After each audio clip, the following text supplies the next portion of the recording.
Hello दोस्तों, मेरा नाम उत्कर्ष पांडे और इजी स्टडी में आपका फिर से स्वागत है। तो आज हम लोग देखने वाले हैं हिस्ट्री का एक बहुत ही इंपॉर्टेंट टॉपिक, वॉइस रॉय। हमने इससे पहले गवर्नर जनरल, भारत का गवर्नर जनरल, बंगाल के गवर्नर जनरल, इस सब पे चर्चा कर लिया है और वहाँ से जो इंपॉर्टेंट पॉइंट्स बनते हैं उसको हम लोगों ने देख लिया है। अगर आपने उस वीडियो को नहीं देखा है तो इस वीडियो के डिस्क्रिप्शन बॉक्स में उसका लिंक दिया हुआ है, पार्ट 1 इसका, आप जाके देख सकते हैं। पार्ट 1 को जब देख लीजिएगा तो बहुत बढ़िया से आपको समझ एक हो जाएगा और उस माइंड सेट के साथ, उस समझ के साथ अगर हम लोग पार्ट 2 को देखेंगे तो सब कुछ बढ़िया समझ में आने लगेगा। अगर आपने इस टॉपिक को पहली बार छुआ है, मतलब पहली बार इस टॉपिक पे आप आए हैं पढ़ने के लिए, याद करने के लिए, वॉइस रॉय गवर्नर को, जनरल गवर्नर को, बंगाल के गवर्नर को, तो थोड़ा सा प्रॉब्लम हो सकता है, लेकिन एक दो बार देखिएगा सब क्लियर हो जाएगा। तो चलिए इंपॉर्टेंट वॉइस रॉय पढ़ते हैं। तो हमने पिछला वीडियो में देखा था कि लॉर्ड कैनिंग जो थे वो हमारे देश के आखिरी गवर्नर जनरल थे। तो आखिरी गवर्नर जनरल लॉर्ड कैनिंग थे। लॉर्ड कैनिंग के टाइम पे 1857 में विद्रोह हो गया था, आपको मैंने बताया था पिछले वीडियो में, आज भी मैं फिर से स्टार्ट करके बता रहा हूँ। लॉर्ड कैनिंग के टाइम पे 1857 में विद्रोह हुआ था, जो मंगल पांडे जी ने द्वारा हुआ था, और विद्रोह के चलते ईस्ट इंडिया कंपनी हमारे देश से भगा दिया गया और सारा का सारा पावर दे दिया गया ब्रिटिश सरकार को। और ब्रिटिश सरकार के जब पावर में आया तो ब्रिटिश सरकार का पावर के थ्रू ये जो पद था कि गवर्नर जनरल भारत का, इसको हटा दिया गया और अब जो गवर्नर जनरल भारत का पद था इसका नाम बदल के वॉइसरॉय कर दिया गया था। तो वॉइसरॉय पद क्यों हुआ? 1857 में जो विद्रोह हुआ उसके चलते ईस्ट इंडिया कंपनी को हमारे देश से भगा दिया गया और ब्रिटिश सरकार को पावर दे दिया गया। जब ब्रिटिश सरकार पावर में आई तो उसके बिहाफ में, ब्रिटिश सरकार के बिहाफ में जो आदमी यहाँ पे रूल करता, जो आदमी यहाँ पे एडमिनिस्ट्रेशन को संभालता, उसका पद का वॉइसरॉय नाम पड़ा। ठीक है, तो आखिरी लॉर्ड कैनिंग था और मतलब आखिरी भारत का गवर्नर जनरल लॉर्ड कैनिंग था और पहला भी लॉर्ड कैनिंग बन गया वॉइसरॉय। ठीक है, यहाँ तक कोई दिक्कत नहीं। तो भारत का पहला वॉइसरॉय कौन बना? लॉर्ड कैनिंग बना। और लॉर्ड कैनिंग से क्या क्या टॉपिक बनता है, क्या क्या क्वेश्चन बनता है, उसको बढ़िया समझेंगे।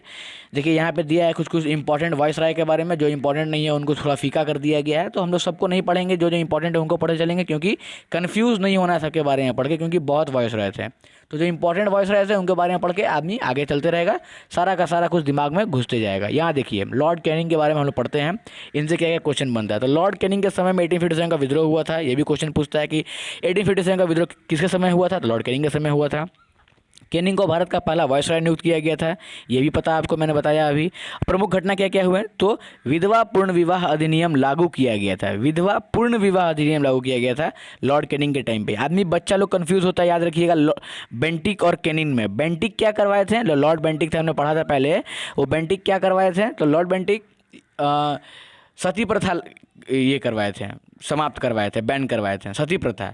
और विधवा पूर्ण विवाह चालू कौन करवाया, लागू कौन करवाया? तो ये कैनिंग करवाए थे। तो सती प्रथा और पूर्ण विवाह दोनों अंतर है, ये दोनों में बच्चा लोग कन्फ्यूज हो जाता है। ठीक है, तो जहाँ पे सती प्रथा की बात होगी वहाँ पे बेंटिक आएंगे और जहाँ पे पूर्ण विवाह की बात होगी वहाँ कैनिंग आएंगे, याद रखिएगा। दूसरा पॉइंट देख लीजिए, भारत में दंड संहिता यानी कि आईपीसी का स्थापना कैनिंग किए थे। आईपीसी, इंडियन पेनल कोड इसका फुल फॉर्म होता है। आईपीसी का स्थापना भी कैनिंग किए थे। क्वेश्चन पूछता है आईपीसी का स्थापना किसने किया था? लॉर्ड कैनिंग ने किया था। डॉक्ट्रिन ऑफ लैप्स को समाप्त किसने किया था? डॉक्ट्रिन ऑफ लैप्स को लाया था डलहौजी, हमने पढ़ा था पार्ट 1 में, इसलिए मैं बोल रहा हूँ आपको पार्ट 1 देख के आना है तो बहुत अच्छे से समझ में सब कुछ आएगा। तो डॉक्ट्रिन ऑफ लैप्स को लाया था किसने? हड़प नीति को लाया था किसने? तो डलहौजी ने। और इसको समाप्त किसने किया? कैनिंग ने, याद रखिएगा। ठीक है, और नेक्स्ट इंपॉर्टेंट पॉइंट क्या हुआ इनके समय हुआ था? तो इंडियन हाई कोर्ट एक्ट पारित हुआ, जिसके तहत मुंबई, कलकत्ता और मद्रास में उच्च न्यायालय का स्थापना किया गया था। कहाँ कहाँ पे? बम्बई में, कोलकाता में और मद्रास में, ये 3 जगह पे उच्च न्यायालय, हाई कोर्ट का स्थापना किया गया था इनके ही समय में, याद रखिएगा। तो किसी समय में कलकत्ता, मद्रास और बम्बई में हाई कोर्ट बना था? तो कैनिंग के समय में। कौन कौन जगह बना था, याद रखिएगा? तो बम्बई, कलकत्ता और मद्रास में बना था। ये सब याद रखिएगा, बार बार आपको रिपीट कर रहा मैं। ठीक है, तो लॉर्ड कैनिंग से ये सब इंपॉर्टेंट थे जो आपको याद रखना है। लॉर्ड कैनिंग के बाद आते हैं लॉर्ड मेयो। लॉर्ड मेयो भी बहुत इंपॉर्टेंट है, लेकिन इनसे एक दो चीज़ ही इंपॉर्टेंट क्वेश्चन पूछता है कि अजमेर में मेयो कॉलेज का स्थापना इन्होंने किया था। तो मेयो कॉलेज का स्थापना कहाँ हुआ था? अजमेर में, ये याद रखिएगा। इन्हीं के समय काल में 1872 में भारत में पहली बार जनगणना हुआ था। पहली बार जनगणना किस समय हुआ था? तो मेयो के समय में हुआ, याद रखिएगा। पहली बार जनगणना मेयो के समय में। और कॉन्टिन्यूसली जनगणना, मतलब वो भी आपको अभी आगे पढ़िएगा, रिपन के टाइम में आएगा। अभी सिर्फ इतना जान लीजिए कि पहली बार जनगणना मेयो के टाइम में हुआ था। और एक नोट देख लीजिए कि 1872 ईस्वी में अंडमान में लॉर्ड मेयो की हत्या उसी के शासनकाल में एक अफगान के द्वारा की गई थी। मतलब कि इनको इनके शासनकाल में मार दिया गया था। तो क्वेश्चन पूछता है कि किस वॉइसरॉय को उनके शासनकाल में मारा गया है? तो लॉर्ड मेयो को मारा गया था। देखिए, मेयो से मारा गया था, देखिएगा, मेयो को मार दिया गया था। इनके शासनकाल में एकमात्र यही है। इनसे ये क्वेश्चन बनता है कि किस वायसराय को मारा गया था, तो मेयो के द्वारा, मेयो को मारा गया था अफगान के द्वारा, ठीक है, एक अफगानी था, उसके द्वारा मारा गया था। अब नेक्स्ट पढ़ते हैं तो लॉर्ड लिटन के बारे में। लॉर्ड लिटन से एक क्वेश्चन बनता है कि वर्नाकुलम प्रेस एक्ट पारित किया था इन्होंने। वर्नाकुलम प्रेस एक्ट किसने पारित किया था? लॉर्ड लिटन ने। इसके तहत भारतीय समाचार पत्रों पर कठोर प्रतिबंध लगा दिया गया था। अगर किसी अखबार में आपत्तिजनक चीज़ छपती है तो सरकार उसकी प्रिंटिंग प्रेस सहित समाप्त संपत्ति जब्त कर लेगी। मतलब कि पूरा प्रिंटिंग सही समय पूरा संपत्ति जब्त कर लेंगे चाचा ही। मतलब वर्नाकुलर प्रेस एक्ट के समय लगा है लिटन के चाचा के टाइम में। चलिए अब देखते हैं नया रिपन चाचा आ गया। इतिहास में लॉर्ड रिपन को भारत का उद्धारक की संज्ञा दी गई है। इनको उद्धारक का संज्ञा दिया गया है, ठीक है। प्रमुख घटना इनके टाइम में तो वर्नाकुलम प्रेस एक्ट को समाप्त किए हैं। जो वर्नाकुलम प्रेस एक्ट आपने पढ़ा है अभी पीछे कि यहाँ लिट्टी चचा के द्वारा, मतलब लिटन चचा के द्वारा वर्नाकुलम प्रेस एक्ट जो पारित हुआ था उसको इन्होंने हटा दिया था, ठीक है। तो किसने हटाया था? रिपन ने। लॉर्ड रिपन ने वर्नाकुलम प्रेस एक्ट समाप्त किया था। स्थानीय स्वशासन का शुरुआत की, मतलब कि स्थानीय स्वशासन का शुरुआत किसने किया? लॉर्ड रिपन ने की, याद रखिएगा। नियमित रूप से जनगणना की शुरुआत करवाई, नियमित रूप से। उसके बाद फिर से हर 10 साल पे जनगणना होने लगा इनके टाइम के बाद से। नियमित रूप से किसने करवाया था? लॉर्ड रिपन ने करवाया था। और मेयो के टाइम में हुआ था, देखिएगा, मेयो के टाइम में पहली बार जनगणना हुआ था और कॉन्टीन्यूसली नियमित रूप से किसी समय से बाद होने लगा, रिपन के समय के बाद होने लगा नियमित रूप से। ये भी क्वेश्चन पूछता है, नियमित रूप से अलग पूछता है, पहली बार जनगणना के समय तो ये अलग पूछता है, याद रखिएगा। मैं सारा पॉइंट को हाईलाइट करते हुए चल रहा हूँ। प्रथम कारखाना अधिनियम पारित किया गया था इनके ही समय में, ये भी याद रखिएगा। इल्बर्ट बिल भी इनके समय में आया था। इल्बर्ट बिल में क्या था कि अब यूरोपियन कोर्ट में भी जज बन सकता है भारतीय कोई, इसका अधिकार मिल गया था इल्बर्ट बिल के द्वारा। इल्बर्ट बिल भी रिपन के ही काल में आया था, याद रखिएगा। इल्बर्ट बिल भी लॉर्ड रिपन के काल में ही आया था, याद रखिएगा, ठीक है। अब पढ़ते हैं लॉर्ड डफरिन के बारे में। देखिए लॉर्ड डफरिन बड़ा आसान है। लॉर्ड डफरिन डफर टाइप का लगे रहे हैं, इतना बड़ा डफर देखिए इनके टाइम में 1885 में मुंबई में एओ ह्यूम की अध्यक्षता में भारतीय कांग्रेस की स्थापना हुई थी, याद रखिएगा। कांग्रेस 1885 में बना है, आपको पता है, अगर नहीं पता तो जान जाइए। कांग्रेस की स्थापना एओ ह्यूम किए थे और एओ ह्यूम जो किए थे तो 1885 में बम्बई में किए थे। और 1885 में बम्बई में जब ये किए थे तो भारत का वायसराय कौन था? तो डफर था, वो डफरिन था। डफर तभी ना कांग्रेस का स्थापना होने दिया, तो वो डफरे होगा, तभी तो कांग्रेस आगे चल के इतना पावरफुल बना। वैसे कांग्रेस उस टाइम पावरफुल नहीं था, महात्मा गांधी के आने के बाद ही कांग्रेस रियल में कांग्रेस बना, इंडियन कांग्रेस बना। नहीं तो वो तो लगिए समझिए कि ब्रिटिश कांग्रेस ही था, वो बस खाली नाम का कांग्रेस था। अब पढ़ते हैं लॉर्ड कर्जन के बारे में। लॉर्ड कर्जन बहुत इंपॉर्टेंट है। तो इनके समय में बंगाल का विभाजन आया था। तो बंगाल का विभाजन इंपॉर्टेंट क्वेश्चन पूछता है कि बंगाल का विभाजन किस समय आया था? तो लॉर्ड कर्जन के समय आया था। ऐतिहासिक इमारतों की सुरक्षा और मरम्मत के लिए भारतीय पुरातत्व विभाग का स्थापना भी इन्होंने किया था। लॉर्ड कर्जन से एक चीज़ याद रखिएगा कि ये इनका नाम है लॉर्ड कर्जन, मतलब कि बहुत कर्ज है इनका हम पे, बढ़िया बढ़िया काम किए हैं हमारे देश के लिए ये। जैसे कि देखिए हमारे इमारत को सुरक्षा करने के लिए या फिर मरम्मत करने के लिए इन्होंने भारतीय पुरातत्व विभाग का स्थापना किया था। भारतीय विश्वविद्यालय अधिनियम पास करवाया था, देखिए बढ़िया काम है। सिंचाई आयोग, पुलिस आयोग, विश्वविद्यालय आयोग का स्थापना भी इन्होंने किया था, ये भी बढ़िया काम है। मतलब कि ये सब जो आपको दिखेगा विश्वविद्यालय से, पुलिस से, सिंचाई से, तो ये सब भी इन्होंने ही करवाया था। इनका बड़ा कर्ज है, इसलिए इनका नाम कर्जन है, याद रखिएगा, ऐसे याद कर लीजिए आप। अब इनके बाद आता है लॉर्ड हार्डिंग। तो लॉर्ड हार्डिंग देखिए इनका नाम है हार्डिंग, तो याद रखिएगा इनका नाम से कि बंगाल का विभाजन को रद्द किया था किसने? तो लॉर्ड हार्डिंग ने किया था। लॉर्ड हार्डिंग ने बंगाल के विभाजन को रद्द किया था।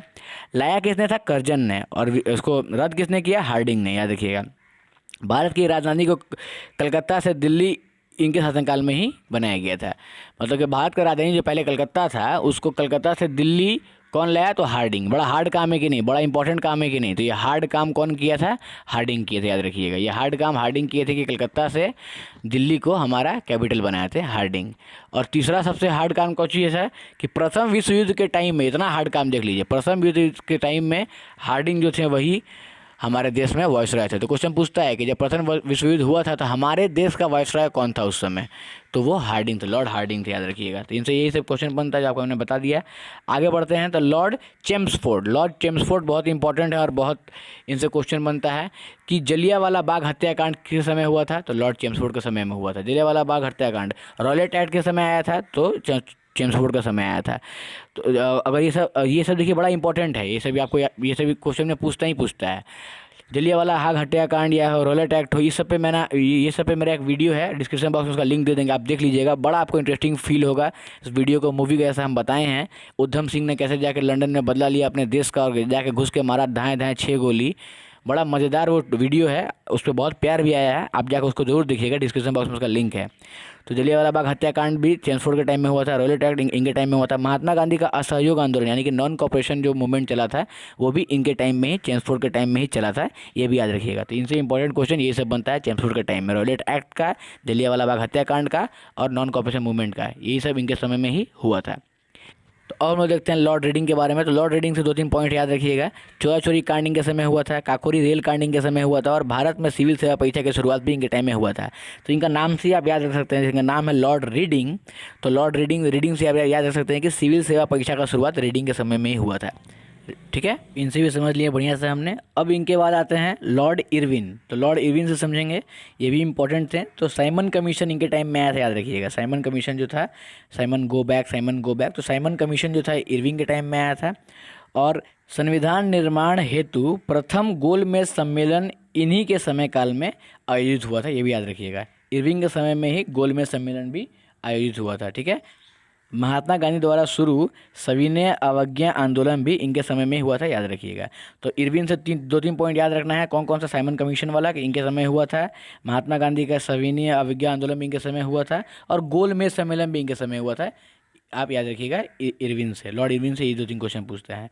अब लॉर्ड इरविन के बाद आते हैं लॉर्ड वेलिंगटन। तो लॉर्ड वेलिंगटन से क्वेश्चन जो पूछता है बस एक ही है कि इनके समय भारत का अधिनियम 1935 पारित हुआ था, याद रखिएगा।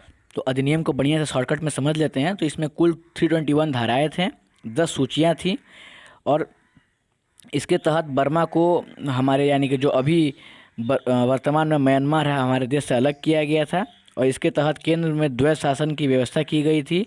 अधिनियम के तहत एक संघीय न्यायालय एवं रिजर्व बैंक ऑफ इंडिया की स्थापना भी किया गया था इस अधिनियम के थ्रू। ठीक है, तो 1935 अधिनियम किस समय आया था, तो लॉर्ड वेलिंगटन के टाइम में आया था, याद रखिएगा। और जो ये 1935 अधिनियम है हमारे कॉन्स्टिट्यूशन में आज भी मतलब कि मोस्ट चीज़ जो है, मैक्सिमम चीज़ जो है 1935 के अधिनियम से ही लिया गया है, याद रखिएगा। ठीक है, बाद बाकी और भी स्रोत हैं, यूएसए से लिया गया है, ब्रिटेन से लिया गया है, आयरलैंड से लिया गया, ऑस्ट्रेलिया से लिया गया, जापान से लिया गया, लेकिन इन सब एक तरफ, ये सब एक तरफ और इन सब से ज़्यादा मतलब 50% से भी ज़्यादा चीज़ 1935 के जो अधिनियम ये जो आया था उस समय वेलिंगटन के द्वारा, उसी में से डायरेक्टली उठा के रख लिया गया है हमारे कॉन्स्टिट्यूशन में, याद रखिएगा।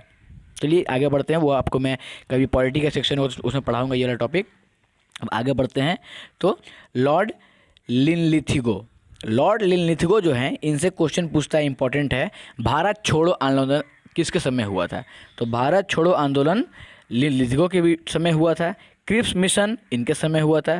पहली बार जो चुनाव हुआ था, आम चुनाव, वो भी लिनलिथिगो के समय ही हुआ था।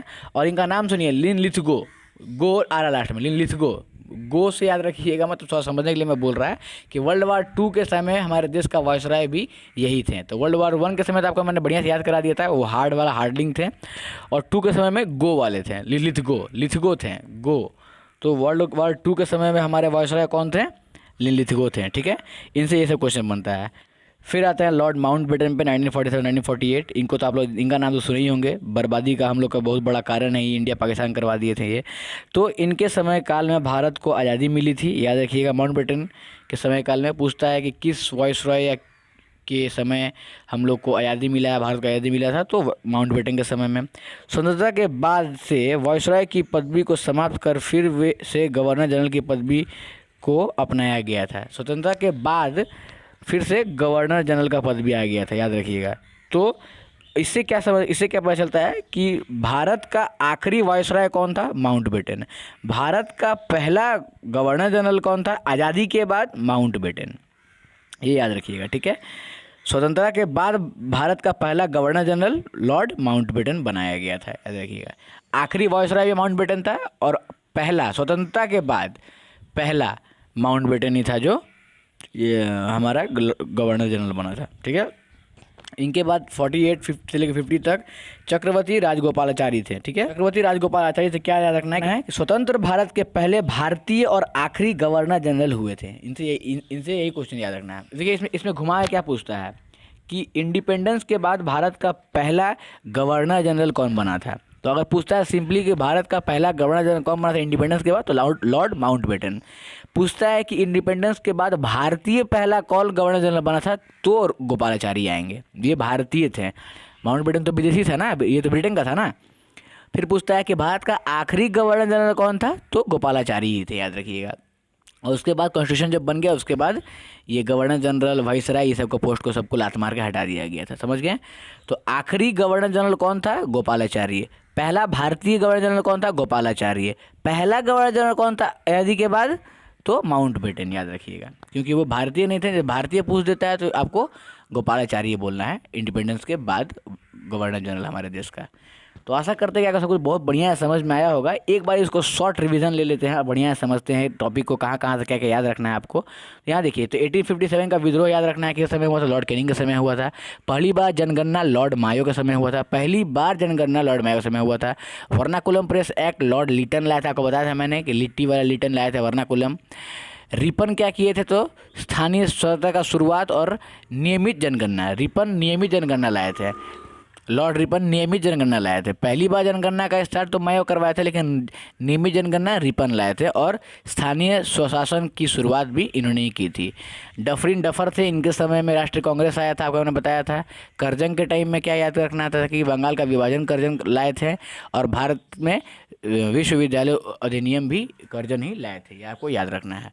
फिर आपको इधर हार्डिंग से क्या रखना है कि बंगाल का विभाजन को रद्द इन्होंने किया था, और भारत का राजधानी को कलकत्ता से दिल्ली, हार्डिंग, ये हार्ड काम था, तो हार्डिंग किए थे ये काम। चेम्सफोर्ड से क्या रखना है, रॉलेट एक्ट याद रखना है। जलियांवाला बाग हत्याकांड याद रखना है, जब मैंने आपको बताया था कि उस पर मेरा लेक्चर भी है, डिस्क्रिप्शन बॉक्स में आपको लिंक दे देंगे हम। उधम सिंह का जो बदला लिए थे हम लोग हत्याकांड, जलियांवाला बाग हत्याकांड से, जो वो खलनायक बने थे, वो आपको मैंने बड़े बढ़िया वीडियो बनाया है, उस पर जरूर आप देखिएगा एक बार जाके। अब से आगे बढ़ते थे, इरविन से क्या रखना है कि साइमन कमीशन भारत आया था इरविन के टाइम में, और प्रथम गोलमेज सम्मेलन भी इरविन के टाइम में ही हुआ था, ये भी आपको याद रखना है।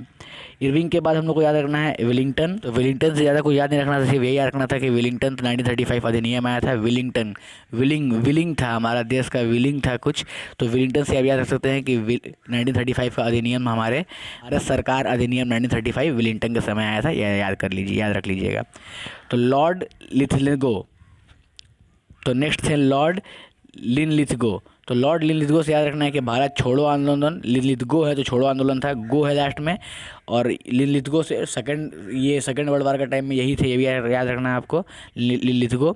और क्रिप्स मिशन भी इनके समय आया था, और पहली बार आम चुनाव भी इनके समय में ही हुआ था, ये आपको याद रखना है। ये सब इंपॉर्टेंट पॉइंट्स हैं। और फिर भारत को आज़ादी माउंटबेटन दिलवाए, ये आपको पता है, ये भी आपको याद रखना है, ठीक है। तो ये सब शॉर्टकट में बढ़िया समझ लिए कि आपको किससे किससे क्या क्या पॉइंट्स याद रखना है। एक दो बार वीडियो को बार बार आप रिवाइज करके देख लीजिए, आपको सब कुछ बढ़िया समझ में आ जाएगा। चलिए तो कुछ क्वेश्चंस देख लेते हैं जो हम लोग फटाक बना के कि बनता है कि नहीं, हम लोग तो पढ़े हैं। तो पहला नंबर क्वेश्चन है कि सिविल सेवा परीक्षा का शुरुआत भारत में किस वायसराय के समय काल में हुआ, किस वायसराय के समय काल में सिविल। क्वेश्चन नंबर 2 देखते हैं, किस वायसराय के समय सिंचाई आयोग, पुलिस आयोग, विश्वविद्यालय, ये सब भी जो हुआ था ये करजन के समय में हुआ था। करजन का बड़ा कर्जा था, यहाँ पे आपको बताया था मैंने, बढ़िया काम किया इन्होंने। तो 2 का भी सी होगा। क्वेश्चन नंबर 3 देख लेते हैं, लॉर्ड कैनिंग के समय में सबसे प्रसिद्ध ऐतिहासिक घटना क्या हुआ था।